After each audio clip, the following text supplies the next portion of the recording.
Hello, bonjour, namaste, ni hao, and ohio, everybody. What is going on? It is Galeriot here. Welcome back to the YouTube channel once again for another Danmachi Memoria Freese video. And today, we're going to be taking a look at the latest heroic trials to come to the game, the Crimson Phantom Edition, featuring Revis, Gros, Gareth, and a unit that's actually not on the picture of the event page, but we also have a Wiene that we can pick up. So we're going to go over all of those units. I'm going to be letting you guys know what unit is best for what scenario so that you guys can make the best decision possible for when you're picking up a unit. Now, of course, if you guys go on to enjoy this video, please be sure to leave a like down below, subscribe to the channel for more Danmachi and Danmachi Memoria Freese content, and leave a comment down below letting me know which unit did you guys end up picking up. I'm very curious to see what y'all picked up. Now, when it comes to this set, right, it's a very mix and match set, to be quite honest. I'm not gonna lie. It's a very interesting set of units. You've got, of course, Gros, who's a great ailment unit. You've got Revis, great dark record buster unit, and then you have Gareth, who's a great earth sort of like stall unit, basically.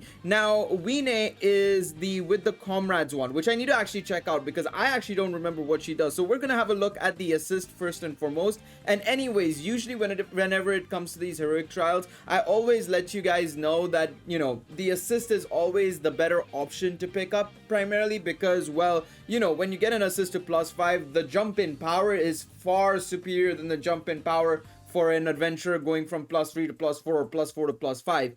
When you're getting an assist to +5, that is, of course. So your assist has to be at +3 or +4, and then you have to get them to +5 in order to get that massive jump in power. So usually, whenever it comes to these heroic trials, assists are always the go-to because of that, you know, factor, I should say, right? But it obviously comes down to whether the assist is, well, usable at the same time, right? You can't really pick up an assist and be like, well, I got them to +5, but they're kind of useless to me, you know. On the other hand, you know, a unit like Revis could come in handy for PvE content like Record Buster. It could come in handy for events like Familiar Rush, Familiar Royale. So you have to also factor those things in as well. Where is Wiene? There she is. Okay, I was wondering, I was like, where is Wiene? So this is the with the comrades Wiene, of course. A strength-based assist, good dexterity, agility as well. She gives herself STR plus 25% and P-Res, M-Res, is that light? Yeah, that's light. And dark attack damage plus 20%. I couldn't see it because I have the Elgato open and it was cutting it off for a little bit. But it's a very interesting ability. That being said, though, it's only a self ability, right? So this is this is an assist that could be decent from coming in the back line effectively, right? If you have a backline assist you're trying to bring in, maybe if you're trying to go for a sort of unit assist for potentially a unit like Astraeus, right?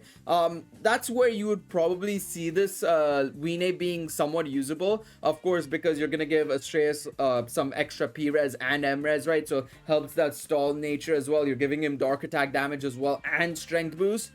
You can see where the positives come in here for this Wiene. Potentially, if we get a unit in the future that's a light stall version of Astraeus, this unit would also be good. But outside of that, right, I don't really see a use case for this Wiene, in all honesty. Obviously, if you need a unit that can give you a lot more damage and stuff like that, if you're missing units like, say, for example, All-Kittian, if you're missing units like Adult Felice, you're missing, just generally, you're missing a lot of damage bonus assists or strength-based assists or anything of that sort, right? And you're just starting out and you're building that stall team and you have the adventurers. You have the adventurers at +4, +5, but you're lacking in the assist department.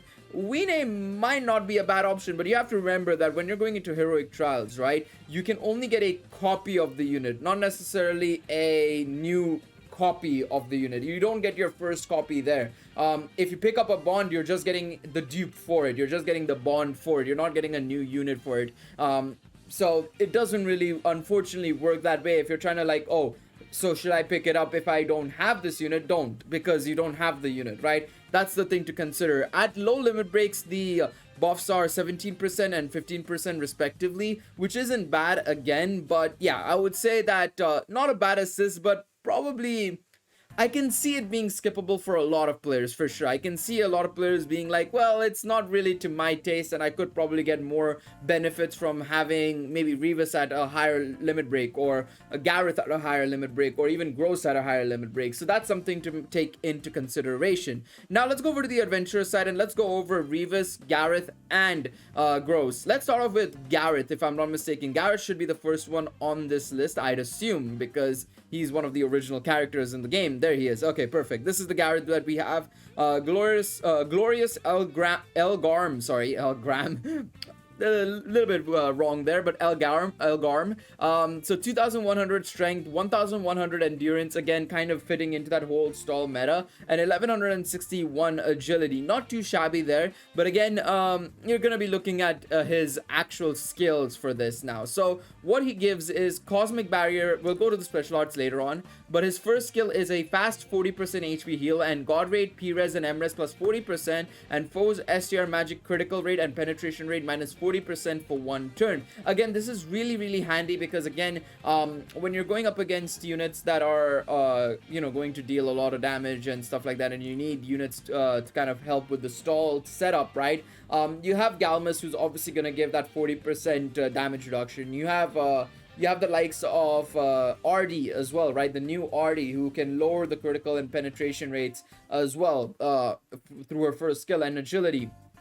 However, I do think that the new RD kind of takes the place of this Gareth, if I'm not mistaken. Stall players, you can let me know what you guys think about it. But if you look at RD, right, if we go back to RD, for example, right, this RD, right, of course, she is a time-limited unit, so you have to bear that in mind. I am talking about a time-limited unit. She gives P-res, M-res plus 35%. She removes any P-res and M-res debuffs as well. She gives the avoids KO. So there is a little bit of a benefit to running this RD, of course, in comparison to my boy Gareth over here. But the thing is, right, again, like I said, Gareth is a non-time limited unit. You will get more opportunities to get more copies of him through tickets or free multis or whatever it may be. You know, whenever we get Hero Festa banners and there's double rates again, you know, you could randomly get this Gareth. So there is obviously that factor to consider when you're summoning, when you're going for the heroic trials, and if you want to, you know, get this guy and you don't feel confident that you're going to be able to get Shakti, or I keep saying Shakti, Shakti's her sister, RD MLB on her banner, because she's getting a banner next week, by the way, right? RD is getting her banner next week, and so as a result, it kind of ends up becoming a situation of, should you go for the safer option with this Gareth, right? You can start building this Gareth up. Maybe you have him at +1, +2. This heroic trial bond can get you to +3, and then all you need is maybe prison bonds or maybe a little bit of luck through tickets potentially, right? So there's that to consider. I think he's still a decent option for stall players, and I think a lot of players will want to probably get him just because it's an easy stall option, right? I'm very curious, actually. I'm gonna go to the War Games arena for a split second. I want to just check the unit popularity list. No, it doesn't seem like it. So yeah, you can see the stall team here already, right? You've got the likes of Astraeus, RD, Shakti is a really good stall team option.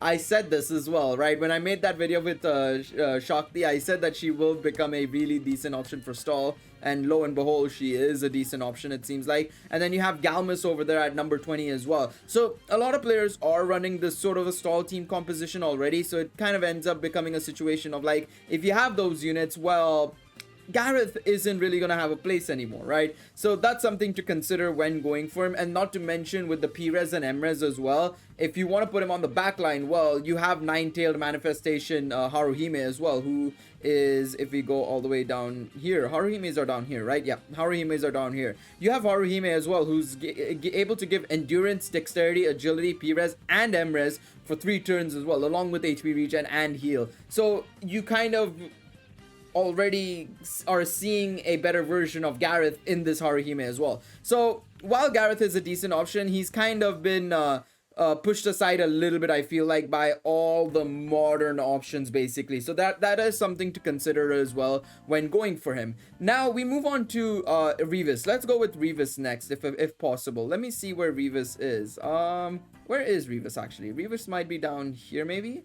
Yeah, Revis is down here. Perfect. So Revis is a single target dark physical attacking unit, right? A unit that was actually used quite a lot in the last two Record Busters, actually, funnily enough, because of course both Record Busters were weak to dark, primarily because of the Kaguya that was available through the anime gacha over the last 2-3 weeks, right? She was available in the last 3 weeks anime gacha banners, right? And as a result, all the Record Busters that we had during that period were weak to dark attacks. So this Revis got a huge boost as a result of it, and you could see a lot of players using her. I know of players who actually invested prison bonds into her, and then of course now that they've dropped this heroic trials, it's like, well, why? What the crap, man? What the hell? Why have you done? Why have you forsaken me, Danmachi? But yeah, it happens. That's how the cookie crumbles, unfortunately. So this Revis is not bad at all. I mean, you can see what she does. She lowers dark res. Very, very straightforward unit. I don't really need to add much to her, to be quite honest. She's a great option for the dark physical team.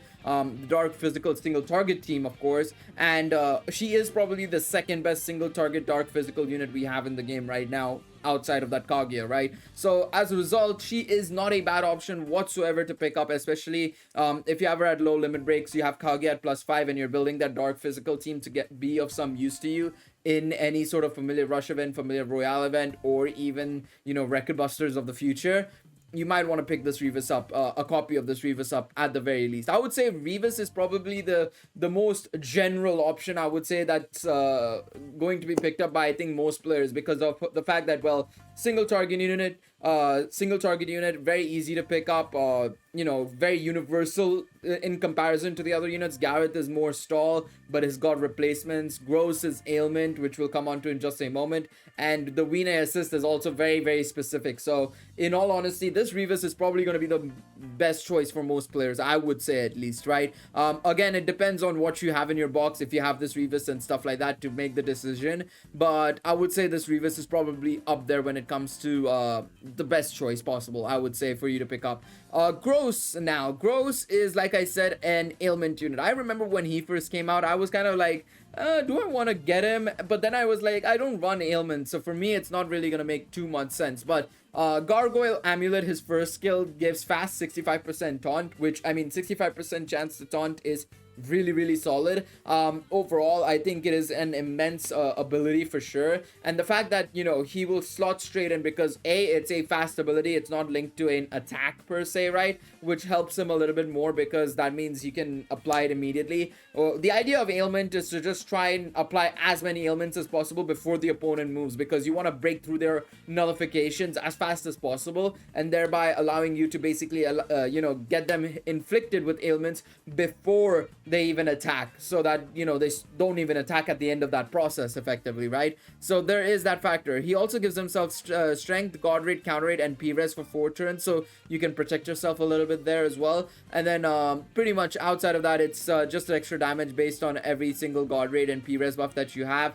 which gets to a total of 120%. Nothing too crazy there. Wait, is that 120? Yeah, 120%. I was just like, wait, is it gonna be 120%? It is 120%. So yeah, nothing too crazy here, in all honesty. This guy you're primarily using for this first skill. You're not really using him anywhere else, and you're not gonna be using him in any other form of content, to be quite honest. But he is a very integral factor to the ailment team. If you look at any ailment team, you're gonna primarily see this guy in the forefront more often than not. More often than not, Gros is usually in the forefront. I mean, if you look at the arena once again, I want to just double check. I don't think, yeah, usually you don't see a lot of ailment units in the top rankings. I mean, there are some units that inflict ailments, for example, Helga, but generally speaking, there are no, like, ailment-focused units in this list right now. So there is that factor. I wouldn't be surprised if when we do get a Hero Festa that is ailment focused, I should say, when we do get that Hero Festa that is ailment focused, that we will start seeing ailment units getting into the top 25 rankings. I wouldn't be surprised. But let's go into the heroic trials. Let's see what we're going to be dealing with. In all honesty, I'm very curious to see how it's going to go. I'm going to just do this, actually. 1 second. Let me, you know what? Let me see. 1 second. Let me choose my normal, yeah. Okay, perfect. This is okay. This is okay, if I'm not mistaken. I should hope it's okay. I should hope it's okay. Let me see one thing before we jump ahead. Before we jump ahead, and I forget that we don't have revolving anklets on any of our characters. Beautiful. I knew that Galmus didn't have his revolving anklet, but let's see. All right, there we go. Usually I wouldn't have Galmus, but I think this is the team that I was trying to run in. Obviously the extra stages, which you guys can go check out the video for if you haven't already. If you need any help with extra stages in the Australia record event, you can go check out those videos. I try and help you guys the best way possible. Especially that second stage is a killer, so be sure to check those videos out. But let's see how this goes. I'm just taking the light team as it is. It doesn't really matter too much, I don't think. Oh, it's a single target stage, huh? Oh, well, that makes my life a lot easier. Okay, so the light team is the go-to then. Okay, this is gonna make my farming of this stage so much easier. I just need to make sure that when I the next time I do this event is to switch everybody to their single target attacks for the normal skills instead, because right now they're all set to just using Firebolt Strike, the AoE attacks consistently, which is not really going to be too great. It's going to make the process a little bit slower, but it should be still fine. We should still defeat them within turn 7, I would say. More likely than ever turn 7, and especially with Haruhime just launching Kokono immediately, that'll be easy dubs. There we go. But yeah, I mean, this is probably gonna be the fastest EX heroic trial stage we've ever done, purely because of course we have the advantage in terms of the weaknesses and stuff. So absolutely beautiful scenes. All right, there we go. Migiri, extend those buffs, baby. All right. I wonder, wait, I hope that my special arts go off on turn 7. I really do hope they are on turn 7. I'm gonna switch off auto battle just to make sure. Let's see. Hopefully it's a launch on turn 7. Okay, it isn't. 1 second. We'll do holy thrust. We'll special arts there. And there we go. This should be easy wrap-ups. This should be a piece of cake. And yeah, beautiful. Easy dubs. We probably would have killed with Bell's special arts had we had everybody's skills set to, you know, actually just launching single target skills. But it's okay. It is fine. We can obviously fix that right now when we go to the edit skill flow section. Beautiful. So let me just change everybody's to their single target skills. So there we go. Beautiful. Boom, there we go. All right, you gonna be changed to 1 1 1 1 1 1. There we go. And Finn can also change to 2 1 1 1 1 1. I said 1, not just I didn't say to not do an attack on turn 5. I said you need to do 1, and yeah, that should be better, and hopefully that should be the settings we have for the rest of the fight. So let's go into very hard, and normal, and we can be done with this stage. This should, like I said, shouldn't be too difficult at all. I think we might even beat this before turns 5, I want to say. I'm gonna predict we beat this before turn 5. Let me set auto battle on for sure. And I think we could have probably actually done a lot more damage had I actually taken a proper damage dealing sacrificial unit instead of just Galmus. I just took Galmus. Oh my god, we're actually gonna there's no way.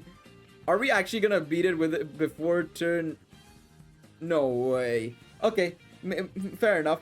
Maybe I was too I was underestimating my team a bit too much. We beat it before turn 3, man. Or just on turn 3, I should say, at the start of turn 3. That's insane. I wonder how fast we will clear normal and hard. I'm gonna use one potato snack. I'm gonna refresh a little bit more later on just so that I can use my skip tickets, because I do have some skip tickets from the login bonus we've been getting, which, by the way, a very good idea for some of you guys who might have gotten a lot of skip tickets and you might be like, I don't want to farm too much, I don't want to keep clicking play again for this, but I want to quickly get this done. You can use your skip tickets on these stages. Just go to the hardest difficulty and just use your quest skip tickets, because once you clear it, you can use your quest skip tickets. So that's not really a problem, to be quite honest. So yeah, we're gonna do that on the EX stage, and I'm just gonna use my skip tickets, to be quite honest, because I ain't interested whatsoever to just chuck these units back in there, even though this would be really fast for me to do, quite honestly speaking, especially with this team. I'm not interested in setting up the auto clicker farm for this. I'd rather set the auto clicker farm up for the Australia record event, to be quite honest. I'd rather do that. So there you guys go. That was very easy, a very easy piece of cake. I'm just gonna use my quest skip tickets. I'll show you guys exactly how this works. So I have 15. I'm gonna use 10. I don't think I'll need to use more than that. So let me just get the stamina up for this. We should be fine with that. Okay, I need one more. Let me use one more there we go, and that should be fine. That should be enough. Let me see. So yeah, 454. I need to use a little bit more. Okay, so let me use 4 skip tickets there. Let's get into the event quest skip, and I think I want to say 4 should be more than fine. I think 4 should be more than fine. Yeah, perfect. 4 was literally 100, I think, or 150 or something like that. That's fine. So I'm gonna use the Jade Light. I am also probably gonna join everybody and just pick up a Revis bond, to be quite honest, just because, well, she's let me look at everybody. So Gros is +0 for me, Gareth +0, it seems like. Wiene is +3, which is good in all honesty, and I could probably get her to +5 easily, right? And in theory, this is the way you should go about it if you are a starting player and you need the assist, right? If you're desperately lacking an assist, you know, team building will be coming out tomorrow as well. By the way, at the time of this recording, I will be setting out to get some more accounts done at the same time for that video. I think I've done 2 accounts so far. I need to randomize 2 more accounts, but basically you're trying to get effectively more assists as a starting player, and as a player who's returning, you're trying to get, you know, more modern assists that are capable of just helping out tremendously in stages, right? But I think I'm gonna stick with the fact that I think I need Revis a little bit more, in all honesty. In the grand scheme of things, I think Revis is more valuable to me than Wiene is. But let me know what you guys picked up down below in the comments. I'm very curious to see what you guys have to say. Thank you guys so much for watching this video. Please be sure to leave a like down below, subscribe to the channel, and I will see you guys next time. Take it easy, everybody. Bye bye.